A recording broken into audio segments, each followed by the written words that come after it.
আসসালামু আলাইকুম, কেমন আছেন? আপনারা আমি কয়জানি দেখছি বুঝছেন?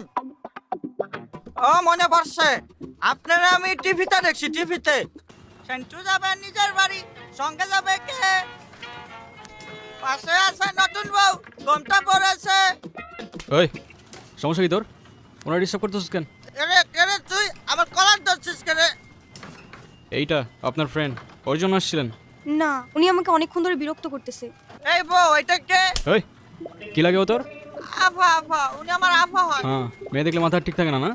বিরক্ত করতেছিলি কেন?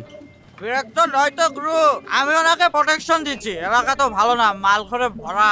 তোর প্রোটেকশন দেওয়া লাগবে না, যা তুই যা, ফোট। আপনি আবার এদিকে একা একা চলে আসছেন কেন? আপনার ফ্রেন্ড আসে নাই? আপনি ওকে ফলো করতেছেন আমাকে? হ্যাঁ, আমিও ফলো করতেছি আপনাকে। নেন।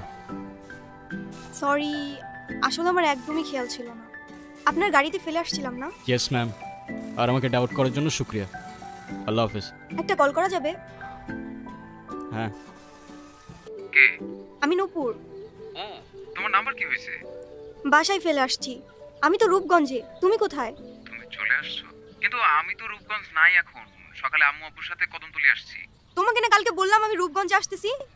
ও সরি সরি, শিট, আমার তো খেয়ালই ছিল না। তো আমি এখন একা কি করব এখানে? আরে আমি তো আছি, টেনশন করো না। তুমি এক কাজ করো, শ্যামপুর স্টেশনে আসো, ওইখান থেকে আমরা একসাথে পালাই যাবো। কি হয়েছে, কোনো সমস্যা? না, তেমন কিছু না। চাইলে শেয়ার করতে পারেন। আপনি কি আমাকে একটু শ্যামপুর স্টেশনে পৌঁছে দিতে পারবেন? ওকে, প্যারা নেই, চলেন।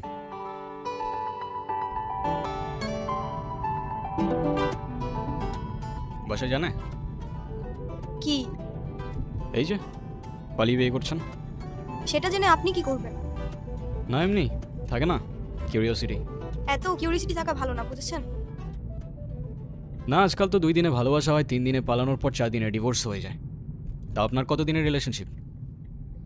অনেক দিনের। ও আচ্ছা, তাহলে ঠিক আছে।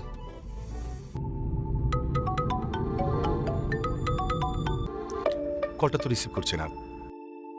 আপনার কল আসতেছে।